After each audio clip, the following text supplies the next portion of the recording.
미국의 한 국제포럼에서 충격적인 일이 발생했습니다. 해양 안보 분야의 석학으로 알려진 스탠포드 대학의 교수가 한 학술대회에서 갑자기 한국은 전 세계의 그 어떤 귀한 자원보다 위대한 자원을 갖고 있다고 폭탄 선언을 해버렸습니다.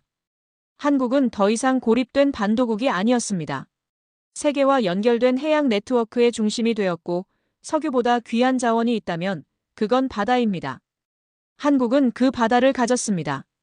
이 말은 스탠포드 대학에서 열린 국제해양전략포럼의 연단 위에서 울려 퍼졌습니다. 당시 연사는 해양안보 분야에서 세계적인 석학으로 알려진 스탠포드 대학교의 교수 리처드 벨리 박사였습니다. 그의 말이 끝나자 포럼장을 가득 메운 수백 명의 연구자와 외교관, 해양산업 종사자들 사이에 정적이 흘렀습니다. 잠시 후 일부 중국 대표단이 회의장을 조용히 빠져나갔습니다. 이유는 명확했습니다.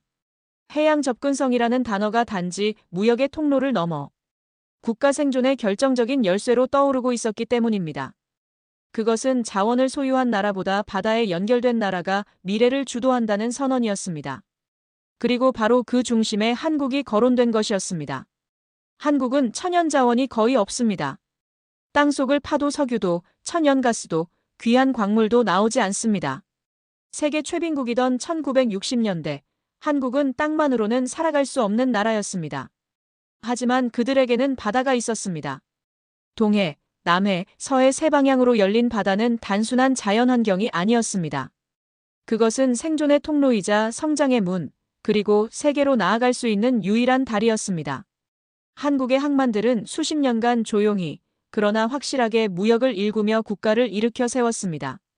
수출입에 의존하는 구조는 때로 위험 요소로 평가받기도 했지만 한국은 거꾸로 그 바다를 발판 삼아 산업화를 이뤄냈습니다. 전 세계를 무대로 활약하는 대한민국의 제품들.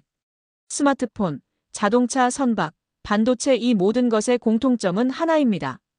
그들은 바다를 타고 세계로 나아갔습니다. 바다는 자원이 아닙니다. 그러나 자원을 연결하고 사람을 모으고 산업을 성장시키는 접근성의 플랫폼입니다. 해양을 통해 한국은 고립된 반도국이 아닌 전 지구적 네트워크의 중심국으로 자리매김했습니다. 스탠포드 포럼에서 벨리 박사가 말한 것은 단순한 비유가 아니었습니다. 그것은 오늘날 국제정치와 산업, 문화, 안보를 아우르는 거대한 해양 질서 속에서 바다가 차지하는 결정적 위치를 통찰한 것이었습니다. 21세기는 해양의 시대입니다. 그리고 한국은 그 물결 위에 떠 있는 나라입니다. 그날 이후 전 세계는 한국의 바다를 다시 보기 시작했습니다. 스탠포드에서의 그 발언 이후 세계의 시선은 바다를 가진 나라 한국의 실체를 궁금해하기 시작했습니다. 과연 한국은 어떻게 바다를 통해 성장했을까? 그리고 그 중심에는 바로 부산이라는 이름이 있었습니다. 한국의 동남쪽 끝자락, 바다가 도시를 감싸 안고 있는 부산. 이곳은 단순한 항구 도시가 아닙니다. 오늘날 부산항은 세계에서 두 번째로 큰 환적 항만이며 287개의 국제 전기 노선이 오가는 글로벌 물류의 심장입니다. 지도를 펴놓고 보면 부산은 동북아시아의 중심에 위치합니다. 북쪽으로는 중국 상하이와 일본 오사카, 남쪽으로는 동남아와 이어지며 태평양을 향해 열려 있습니다. 바로 이 전략적 위치 덕분에 부산은 단순한 출발지가 아닌 세계 물류의 교차점이 되었습니다. 1990년대 이후 한국은 산업 고도화 전략에 속도를 냈습니다. 조선, 전자, 자동차 산업이 급성장하며 세계로 수출되기 시작했지요. 하지만 이 모든 산업의 성장은 바다를 통해 가능했던 일이었습니다. 예를 들어 삼성전자의 반도체, 현대자동차의 차량, 그리고 대우조선과 현대중공업이 만든 초대형 유조선과 LNG 운반선. 이 모든 제품은 부산항에서 컨테이너에 실려 바다를 건너갔습니다. 더 중요한 것은 환적입니다. 부산항을 통해 수많은 나라의 물류가 갈아타고 연결됩니다. 이 말은 곧 부산이 국제 물류의 허브, 다시 말해 해양 네트워크의 분기점이라는 뜻입니다. 그리고 이 위치는 어떤 자원보다 귀중한 위치의 자산이 되었습니다. 부산의 항만은 단순히 물건을 실어 나르는 기능을 넘어 산업의 박동을 유지시키는 동맥과 같습니다. 항만이 막히면 공장도 멈추고 수출입도 마비됩니다. 그만큼 바다와 항구의 효율성은 한국 산업의 생명선인 셈입니다. 그래서 한국은 항만 자동화, 스마트 물류 시스템, 인공지능 기반 항만 운영 기술 등을 앞서 도입했습니다. 선박이 입항하기도 전에 컨테이너의 배치와 이동 경로가 자동으로 설정되고 사람의 손이 닿기 전 로봇과 드론이 작업을 준비합니다. 부산항은 과거의 부두가 아니라 첨단 해양산업단지로 탈바꿈한 미래형 물류기지입니다. 한국의 산업화는 해양 물류의 기적 위에 세워졌습니다. 그리고 그 중심에는 늘 부산이 있었습니다. 한 스탠포드 해양경제연구원은 그렇게 말했습니다. 전 세계에서 수출입 물동량의 90% 이상이 바다를 통해 움직이는 지금, 바다는 단지 자연이 아닌 인프라이며 부산은 그 인프라의 결정판이라는 것입니다. 오늘날 한국의 성장 모델은 많은 개발도상국에게 영감을 주고 있습니다. 자원 하나 없이 어떻게 세계 경제 중심에 설 수 있었는가? 그 답은 땅이 아닌 바다에서 찾을 수 있습니다. 한국의 바다는 단지 산업과 문화의 길이 아닙니다. 때로는 국가 주권이 시험대에 오르는 전장이 되기도 합니다. 특히 서해 바다는 지금도 긴장감이 흐르고 있습니다. 바로 중국 어선들의 불법 조업 때문입니다. 서해는 단순한 바다가 아닙니다. 한국과 중국의 해양 경계가 맞닿아 있는 민감한 지역입니다. 이곳에는 배타적 경제수역, 줄여서 EEZ라는 해양 주권 구역이 존재합니다.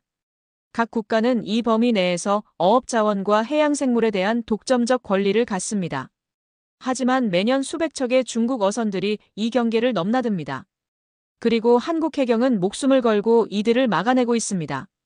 중국 어선들은 대형 쇠창살로 갑판을 감싸고 물대포와 투석기로 무장한 채 한국 해경에 맞섭니다. 심지어는 해경이 승선하자 칼과 도끼를 휘두른 사례도 있습니다. 한국은 더 이상 이 문제를 단순한 어업 갈등으로 보지 않습니다. 이것은 국가 주권의 침해이자 국제 해양 질서에 대한 도전입니다. 한국은 유엔 해양법 협약을 준수하며 정해진 법과 절차 안에서 질서를 지키려 노력하고 있습니다.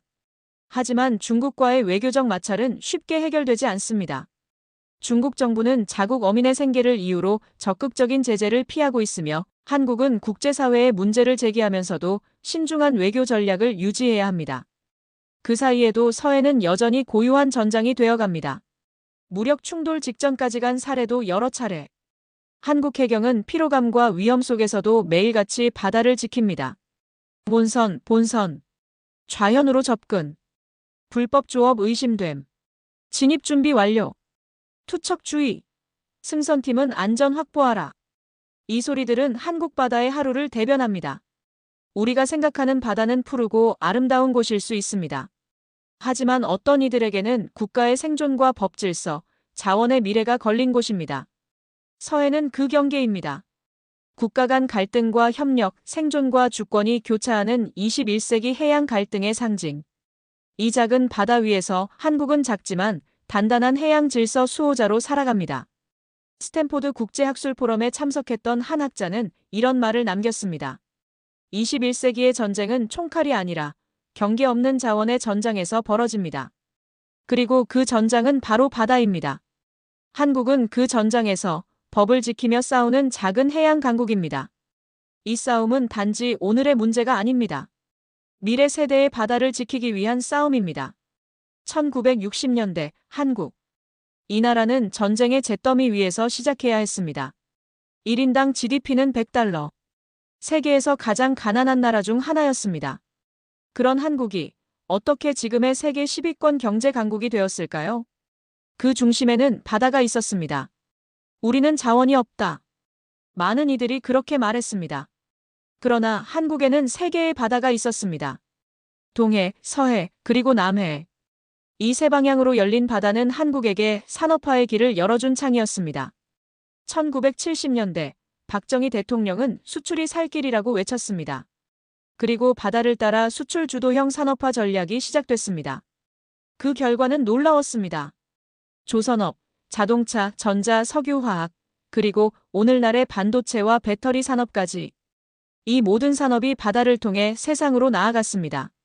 부산항, 인천항, 광양항, 한국은 항만에 투자를 집중했고 물류 인프라를 기반으로 제조업을 키워냈습니다.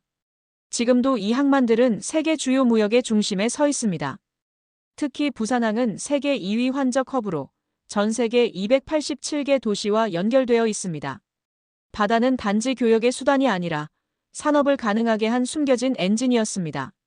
삼성전자가 세계 1위 반도체 기업으로 현대자동차가 글로벌 3위 완성차 제조사로, 그리고 한국의 조선업이 세계 해양 수송의 중심으로 성장할 수 있었던 이유. 그건 바다를 이용한 수출 물류 경쟁력이 있었기 때문입니다. 공장에서 생산된 부품과 완제품은 하루도 빠짐없이 항구로 실려나갔고, 그 배들은 전 세계의 항만으로 흘러갔습니다. 그 속에서 글로벌 기업들은 자라났습니다. 지금 이 순간에도 한국산 자동차와 배터리, 반도체는 바다를 따라 수출되고 한국의 기술과 신뢰를 전 세계로 실어 나르고 있습니다. 그날 스탠포드 국제학술 포럼에서 한 교수가 이렇게 말했습니다. 한국의 진짜 자원은 철광석도 석유도 아닙니다. 그들의 자원은 바다를 활용하는 능력 그 자체였습니다. 이것이 산업화를 가능하게 했고 세계 속 위치를 바꾸어 놓았습니다. 한국은 스스로 자원을 갖지 않았지만 바다를 통해 기회를 만들고 경쟁력을 키워왔습니다. 이 작은 나라가 세계의 산업 강국이 된 이유는 바다를 두려워하지 않고 그 안에 길이 있다는 것을 믿었기 때문입니다. 한국은 어쩌다 전 세계의 마음을 사로잡게 되었을까? 스탠포드 국제학술 포럼에서 한 청중이 조심스럽게 손을 들고 물었습니다. 그 질문에 연단에 서 있던 해양사 전공 교수는 이렇게 답했습니다. 그건 바다 때문입니다. 바다는 한국을 다치지 않게 했고 세계와 연결되도록 이끌었습니다. 바다는 물건만 실어 나르지 않습니다. 문화도 함께 실어 나릅니다. K-팝, K-드라마, K-무비, 이 모든 것은 단지 문화 콘텐츠가 아닙니다. 바다를 통한 연결성, 개방성, 포용성의 산물입니다. 2000년대 초반 한국의 드라마가 일본과 동남아에서 인기를 끌기 시작했을 때 사람들은 단순한 유행이라 여겼습니다. 하지만 그 흐름은 멈추지 않았습니다. 겨울연가에서 시작된 파도는 기생충과 오징어 게임을 거쳐 BTS라는 이름으로 전 세계를 휩쓸었습니다. 그리고 그 파도의 이름은 다름 아닌 한류, 즉 한국이라는 문화적 조류였습니다. 폐쇄적인 내륙 국가는 종종 자신만의 문화를 지키기에 급급합니다. 그러나 바다에 면한 국가는 다릅니다. 들어오고 나가는 것이 자연스러운 환경. 외부의 문화를 수용하고 자신의 문화를 다시 세상에 흘려보내는 것. 그것이 해양국가의 문화적 리듬입니다. 한국은 그러한 리듬을 가장 조화롭게 춤춘 나라 중 하나입니다. 한국 문화의 세계화는 단순한 유행이 아닙니다. 문화에 담긴 가치, 즉 정, 공동체 의식, 그리고 세계를 향해 열린 마음이 사람들의 마음을 움직인 것입니다. BTS의 리더 RM은 UN에서 이렇게 말했습니다. 당신의 이름, 당신의 목소리를 들려주세요. 저희는 여러분의 이야기를 듣고 싶습니다. 이러한 메시지가 바다를 통해 실려나갔고 전 세계 사람들이 그 뜻에 공감했습니다. 스탠포드 포럼의 교수는 이어서 말했습니다. 바다란 단순한 자연이 아닙니다. 그건 사고방식입니다. 폐쇄가 아닌 개방, 배타가 아닌 포용. 한국의 문화가 세계를 감동시킨 이유는 그들이 해양적 마인드를 가지고 있기 때문입니다. 사실 이건 갑자기 시작된 일이 아닙니다. 조선시대에도 한국은 일본, 중국, 동남아와 해상로를 통해 연결되어 있었습니다. 조선통신사, 해상 실크로드, 이 모든 기록들이 말해주듯 한국인은 오랫동안 연결의 민족이었습니다. 오늘날 한국의 문화는 디지털 바다를 항해하며 새로운 세상과 끊임없이 연결되고 있습니다. 그리고 그 연결은 단지 경제나 기술의 문제가 아니라 사람과 사람을 잇는 감정의 항로입니다. 한국은 작지만 그들의 바다는 넓었습니다. 지리적 바다뿐 아니라 사고의 바다, 문화의 바다, 마음을 여는 바다 말입니다. 그래서 세계는 오늘도 한국이라는 항구를 찾고 있습니다. 스탠포드 국제학술 포럼의 마지막 날, 군사 전략과 해양 안보를 주제로 한 세션에서 한 참가자가 질문을 던졌습니다. 한국은 작은 나라입니다. 그런데 어떻게 이렇게 넓은 바다를 지키고 있습니까? 그 질문에 전직 해군 제독 출신의 전략학 교수는 한 장의 지도를 펼치며 조용히 말했습니다. 한국은 해양을 지키기 위해 바다 위에 기술을 띄웠습니다. 한국의 방위 산업은 이제 세계적 수준입니다. 폴란드에 수출된 K2 흑표 전차, 중동과 동남아시아로 뻗어나간 K9 자주포, 그리고 세계 각국이 주목하는 FA-50 경공격기까지. 이 모든 무기체계는 단지 육상 전력을 상징하는 것이 아닙니다. 그들은 대부분 바다를 건너 수출되며 그 과정에서 해양 물류력, 조선 기술, 전자센서 기술이 총동원됩니다. 여기서 중요한 사실 하나. 한국의 방산 수출의 뿌리는 조선 산업에 있습니다. 군함, 잠수함, 전투지원함 이 모든 것은 단순한 무기가 아니라 국가의 바다를 지키는 방패이자 창입니다.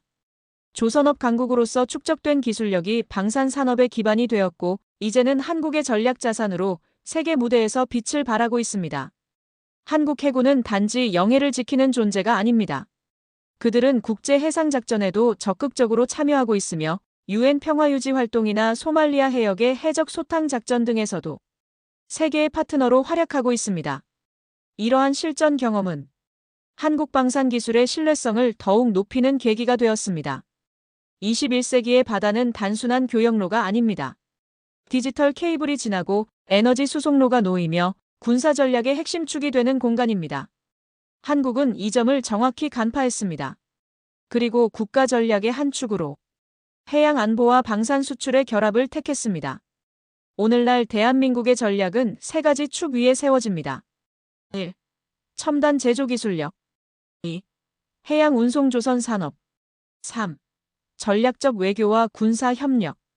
이 세 가지가 맞물려 한국은 작지만 강한 나라, 바다를 지킬 줄 아는 나라로 거듭났습니다. 우리는 한국과의 방산 협력을 단지 무기 거래로 보지 않습니다. 그것은 기술 협력이고 해상 연결이고 미래의 전략적 동맹입니다. 이 말은 한국 방산 산업의 신뢰성을 국제사회가 어떻게 인식하고 있는지를 보여줍니다. 바다를 가진다는 건 책임을 지는 일입니다. 스탠포드의 군사전략 교수는 이렇게 말했습니다. 한국은 지금 그 책임을 무겁게 지고 있습니다. 해양 안보, 기술 자립, 그리고 글로벌 파트너십. 이 모든 것을 바탕으로 한국은 단순한 무기 수출국이 아닌 21세기형 해양 안보 국가로 자리 잡아가고 있습니다. 작은 반도에서 시작한 한국이 이제는 바다 위를 누비며 자신의 기술로 바다를 지키고 세계의 질서에 기여하고 있습니다. 그것이 바로 해양 강국의 품격입니다. 스탠포드 국제학술 포럼 마지막 폐회 세션에서 강연을 마친 한 참석자가 조용히 물었습니다. 바다는 누구의 것입니까? 그 질문은 회의장을 숙연하게 만들었습니다. 그 누구도 쉽게 답할 수 없었습니다. 바다는 국경이 없습니다. 그러나 바다는 언제나 분쟁의 현장이었습니다. 어디까지가 누구의 바다인가, 누구에게 어업권이 있는가, 해저 자원은 누구의 소유인가. 21세기의 바다는 단지 수산 자원만의 문제가 아닙니다.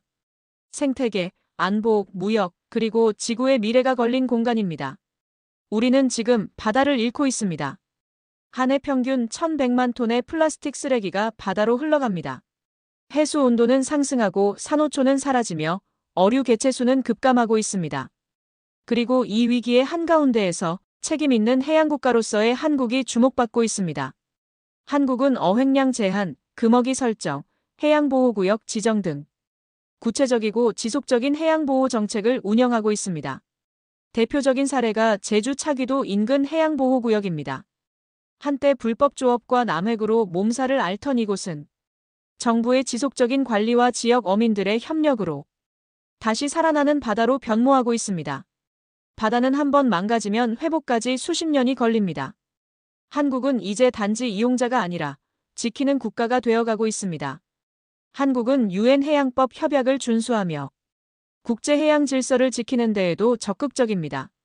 불법 어업에 대한 공동 단속, 기후변화 대응을 위한 해양 데이터 공유, 그리고 청정해운 기술 개발까지 이 모든 분야에서 국제 협력을 선도하고 있습니다.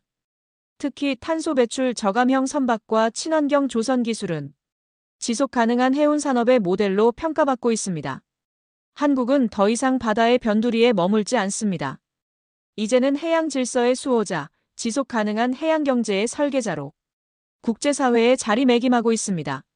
그렇다면 다시 돌아가 봅니다. 바다는 누구의 것인가? 이 질문에 대한 답은 결코 국기나 군함, 조업권의 싸움만으로는 설명되지 않습니다. 바다는 인류 모두의 유산이며 지속 가능한 방식으로만 공유될 수 있는 공간입니다. 한국은 그 답을 행동으로 보여주고 있습니다. 어업권을 넘은 생태계 보호, 무역을 넘은 기후 연대, 조선 기술을 넘은 청정 해양 기술로 21세기 해양 국가의 새로운 길을 개척하고 있습니다.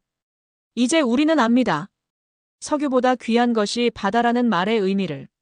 자원은 고갈되지만 바다는 우리가 올바로 관리할 때 지속 가능한 번영의 문을 열어줍니다. 한국은 그 바다를 이용하는 나라가 아니라 지키는 나라로 거듭나고 있습니다. 바다는 단순한 공간이 아닙니다. 국가의 미래이자 인류의 희망입니다. 그리고 그 바다에서 한국은 하나의 모델을 만들어가고 있습니다.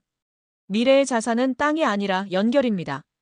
그것은 바다이며 그 안에 길이 있습니다. 오늘의 사연은 어떠셨나요? 오늘의 사연이 마음에 드셨다면 좋아요, 구독 한번 눌러주세요. 더 좋은 사연을 소개해드리는데 아주 큰 힘이 됩니다. 긴 영상 시청해주셔서 감사합니다. 오늘도 행복한 하루 보내세요.